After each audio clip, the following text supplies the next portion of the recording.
Now let's see a sample program and try to associate it with the previous session which we have just seen.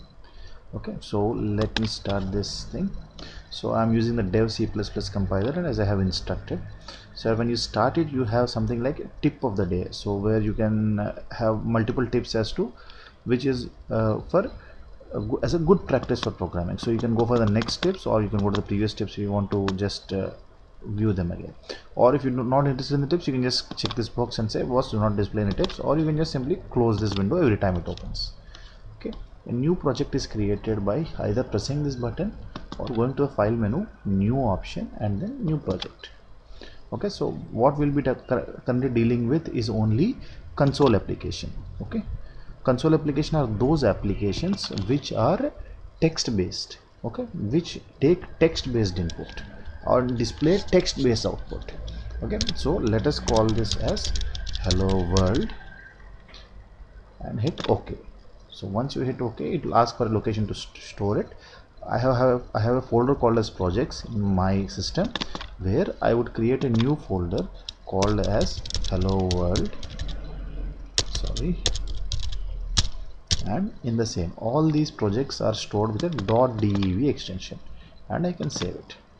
Okay, once you save it, you find something like a main.c. If there is a star next to the file, it typically means that the file has not yet been saved.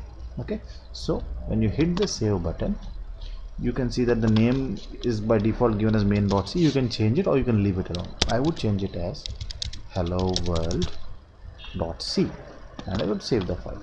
So now the star has disappeared. It means the file has been last saved. Okay, so there are some lines of code which are already written here. Okay, the selected part.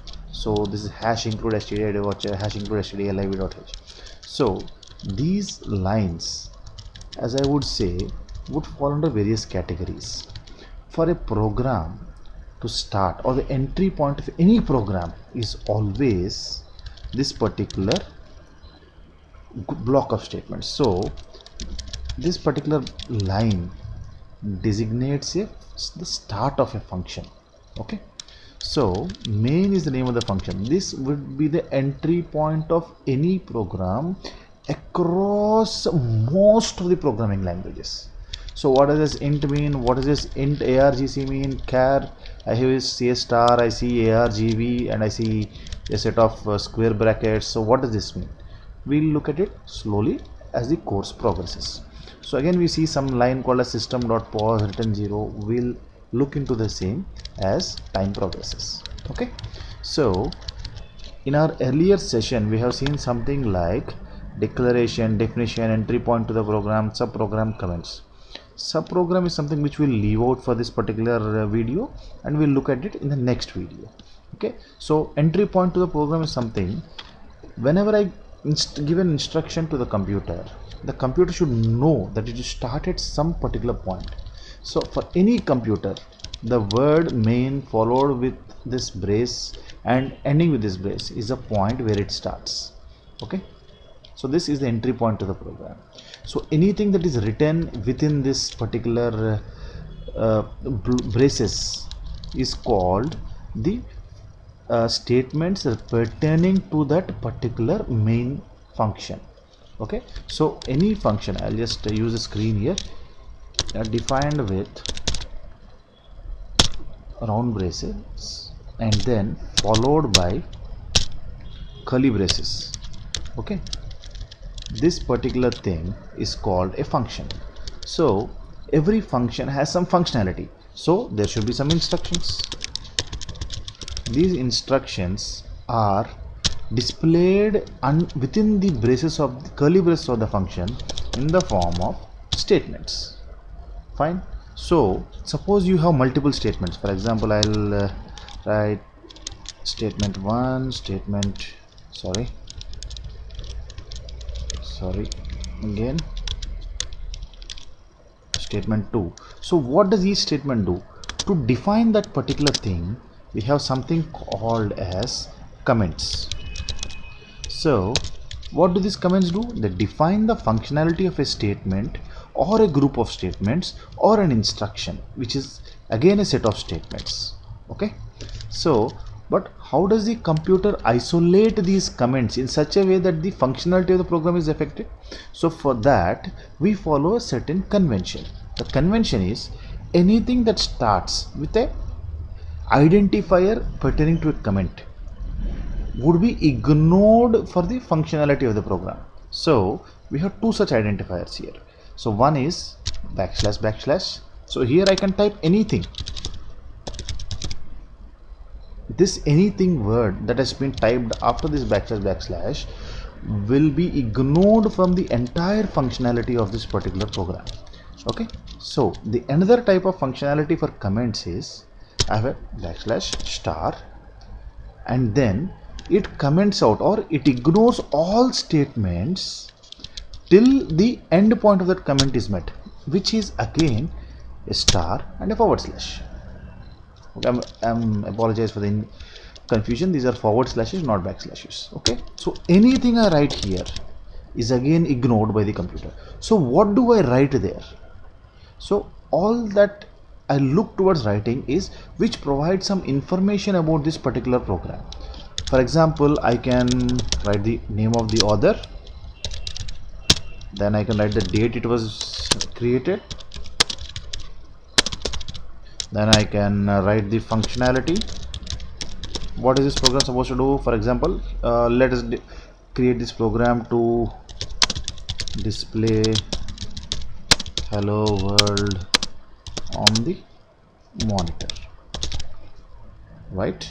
In addition to this, hash include std.h. So I can say that this is a statement, okay, or which allows the inclusion of a certain type of files with extension .h called as header files. Okay, so to provide some predefined functions. For example, if you go back to my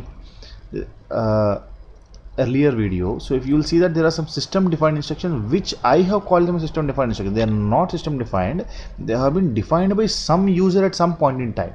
But to segregate between what I write, what the user, what the developer writes, and what has been written by somebody else, so I categorize them as user defined instruction and system defined instruction.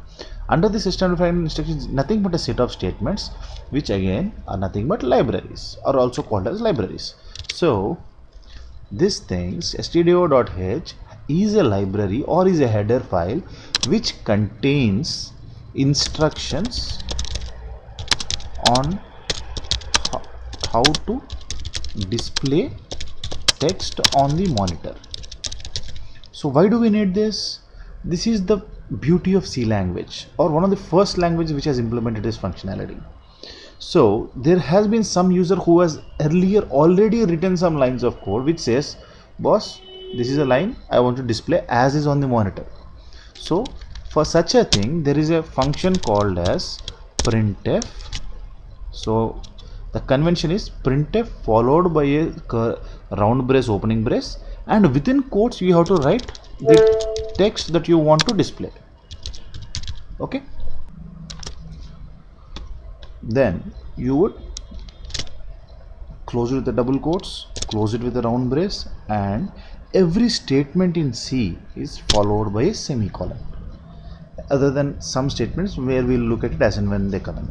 Okay, so what does lib.h do? It also contains some instructions or some commands on some other functions which we'll see as we proceed. Okay, so if I were to now first execute this, if I have to first compile it, the details of compilation and all I will let you know in the next video. So I'll delete this because I just used this space for explaining a couple of things. So see, again I see a asterisk or a star here, so I'll have to save my file. So once I save my file, now it's time for me to compile it and run it. So I go to this execute menu, I have a compile option, so it's done. The file, there are no errors and there are no warnings. I close this thing, then I go to the execute menu and I run the file. So here I see hello world and says press any key to continue. If I click the mouse, nothing happens. So when it says press, it's expecting an interrupt from the keyboard. To know what an interrupt is, please refer the earlier session on operating systems. Okay, so we have basically displayed. So now when you have seen it, I see hello world plus any key to continue. So there are some, it doesn't look good. So for that I'll be inserting a character called, or two characters, one is a backslash, one is n. The combo of these two characters is called a new line character. So this particular backslash n combo character instructs a printf function that, boss, after you display whatever is written within the quotes, I want a new line to be inserted, so that anything that happens after that happens on the new line. So once I insert this, again I see a asterisk here, I save the file. So I have an option here of compile and run, so that I need not press twice, go for compile and run. So I hit compile and run. See here, now we see that press any key to continue is displayed in a new line.